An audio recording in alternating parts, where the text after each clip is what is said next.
नमस्ते दोस्तों। और ये आज की इस कहानी का नाम है फैसला।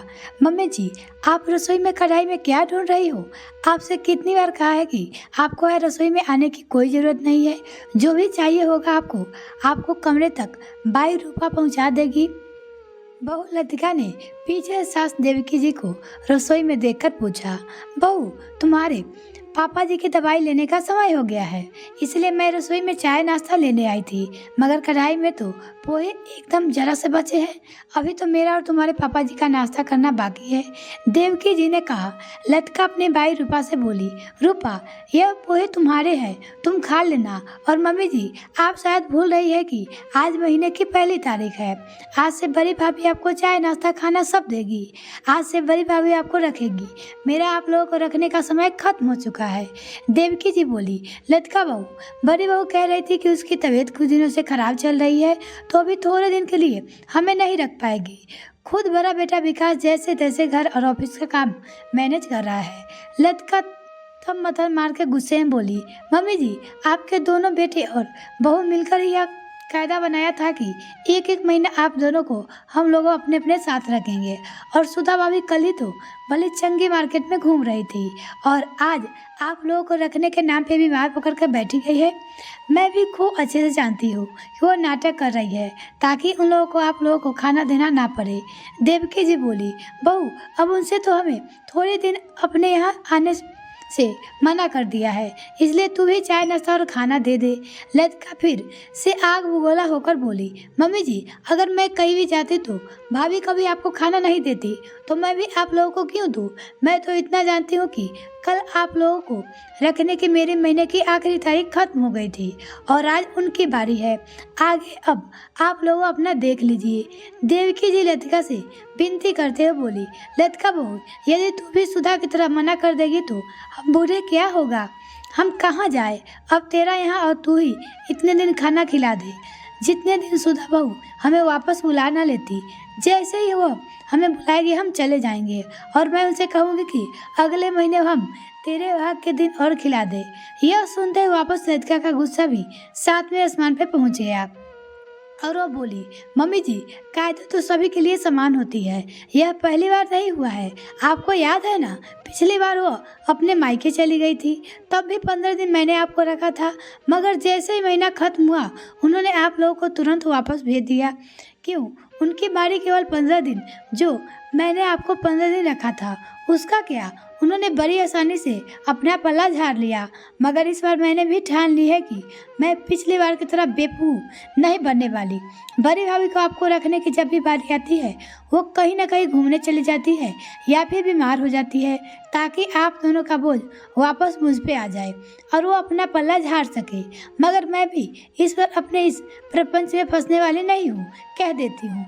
देवकी जी की आंखों से आंसू की धारा बह निकली और वो जहाँ से लाचार होकर अपने कमरे में आ गई। इतने लाचार उन्होंने अपने आप को कभी महसूस नहीं किया था जितना वो आज महसूस कर रही थी।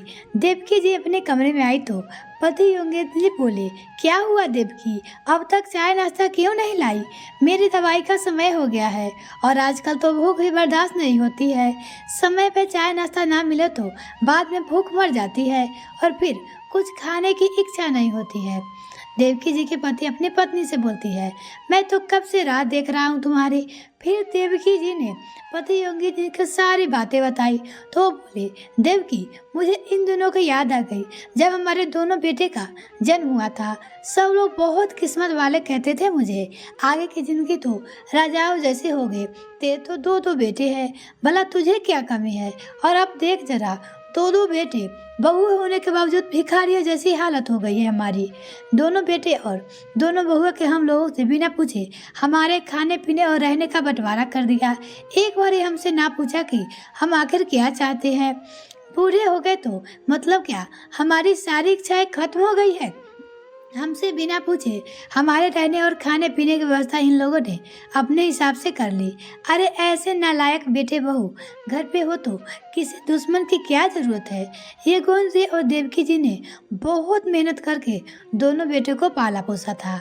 अपनी जवानी बच्चों की पढ़ाई, स्कूल फीस और माता पिता की दवाइयाँ जैसे और भी बहुत सारे खर्चे में बिता दी थी। योगेंद्र जी अपनी खुद की एक दुकान थी जहां वो बहुत मेहनत करते थे। उनके खुद के माता पिता और बच्चे को देख रेख में करने में उन्होंने अपनी आधी से ज़्यादा उम्र बिता दी थी। योगेंद्र जी ने बहुत मेहनत से एक बड़ा मकान बनाया था। दोनों बेटों को पढ़ाने लिखाने में कभी कोई कमी नहीं की थी। सबसे पहले बड़े बेटे विकास की शादी की, जिसकी पत्नी सुधा घर पे ही बड़ी बहू के उनके आई है, और उसके बाद फिर अनुज की शादी हो गई। देवकी जी ने हर कदम पे योगेंद्र जी का साथ दिया था। योगेंद्र जी जब भी बाहर दुकान का सामान लेने जाते तब तब देवकी जी दुकान पे आकर बैठती। कभी कभी योगेंद्र जी को दुकान का सामान लाने में पूरा दिन लग जाता। तब देवकी जी घर का खाना अपने सास ससुर का सारा काम करके और बच्चों का भी सारा काम करके दुकान पे आती और पूरे दिन दुकान संभालती। फिर वापस रात को घर जाकर सभी का खाना बनाती। इस तरह देवकी जी ने योगेंद्र जी का हमेशा पूरा सहयोग दिया था। मगर अब उम्र दराज होने के कारण वो बीमार रहने लगी थी। कभी कभार चक्कर खाकर अचानक गिर जाती, जिस वजह से डॉक्टर ने उन्हें आराम करने की सलाह दी थी। योगेंद्र जी को भी थायराइड और डायबिटीज जैसी बीमारियां ने घेर लिया था, इसलिए वह भी अब ज़्यादा आराम ही करते हैं। योगेंद्र जी ने अब अपनी दुकान किराए पे चढ़ा दी थी। दोनों बेटे भी पढ़ लिख कर नौकरी पे लग चुके थे और अब योगेंद्र जी से ज़्यादा काम भी नहीं होता था। बैठे बैठे दुकान का किराया आ जाता था। दोनों बहुएं ने कभी घर के कामों को लेकर कभी अपने बच्चों को लेकर आए दिन लड़ाइयाँ होने लगी, जिस वजह से दोनों ने उस बड़े मकान से अपनी रसोइयाँ अलग अलग कर दी और मकान में अलग अलग दीवारें उठवा दी। योगेंद्र जी ने बड़े अनुमानों से जो बड़ा सा मकान बनाया था अब वो 2 टुकड़े में बढ़ चुका था। यह देखकर योगेंद्र जी और देवकी जी के दिलों पर तो मानो छुरियां ही चल चुकी थी। सबसे आगे के हिस्से में बड़ा बेटा बहू रहते, बीच में दीवार थी और दोनों घरों में प्रवेश करने के रास्ते भी अलग अलग बनवा चुके थे। और फिर दोनों बेटे बहुए ने योगेंद्र जी और देवकी जी से बिना पूछे उनका भी बंटवारा कर दिया। दोनों बेटे बहुए ने यह फरमान सुना दिया था कि मम्मी पापा जिसके साथ हर महीने रहेंगे उनकी दुकान का किराया भी हर महीने उन्हीं को देंगे। एक एक महीना दोनों के माता पिता भी रखने पे पारी बांध ली। योगेंद्र जी और देवकी जी जिस बेटे के पास रहते वह अपने महीने का दुकान का किराया देते थे, जैसे कि अपने खाने पीने और रहने की कीमत चुका रहे हो।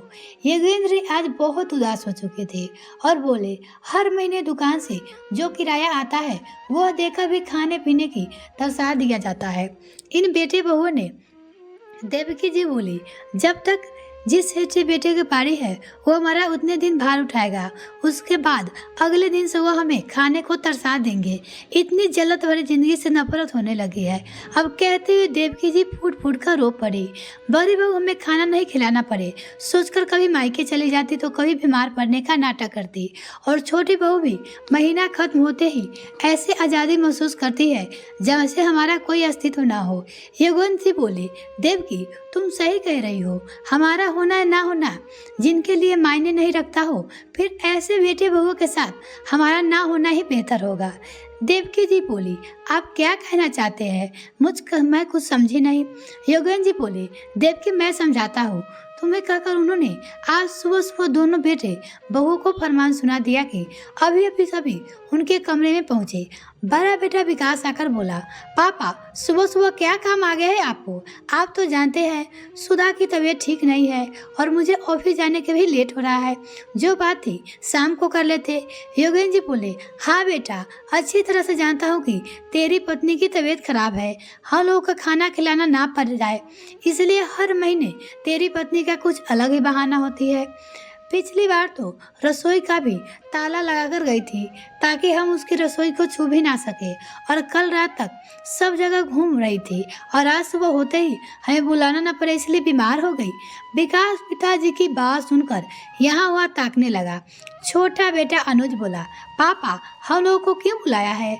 अब भाभी का हर महीने का नया नाटक रहता है तो इसमें हमारा क्या कसूर?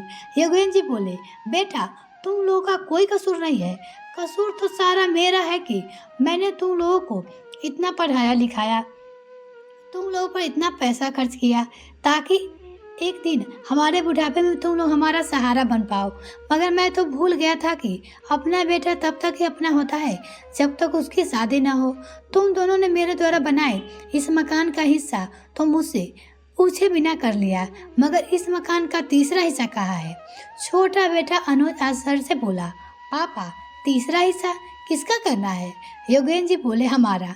योगेंद्र जी बोले, विमल, आज हमें हमारी रसोई अलग चाहिए, जहाँ खाना बनाने वाली रूपा हमारा खाना बना दिया करेगी। तुम लोगों को मेरी दुकान का किराया देने का क्या फायदा? जब तुम लोगों ने एक दिन में ऊपर हो जाए तो हमारा भार नहीं उठा सकते। इससे अच्छा तो मेरे उस किराए में हम लोगों को खाना बनाने वाली और हमारा ख्याल रखने वाली मिल जाएगी। और यह मकान मेरा है, तो तुम लोगों को यहाँ रहना है तो तुम लोगों को अपने रहने का मुझे किराया देना पड़ेगा। और किराया भरने की औकात ना हो तो तुम लोगों की, तो तुम लोग यहाँ घर अभी खाली कर सकते हो। आज महीने की 1 तारीख है, तो तुम दोनों आज ही किराया मेरे हाथ में लाकर रख दो, वरना यह घर खाली कर दो। योगेंद्र जी का यह फैसला सुनकर बेटे बहू के पैर के नीचे से जमीन सरक गई और सभी के मुंह खुले के खुले रह गए।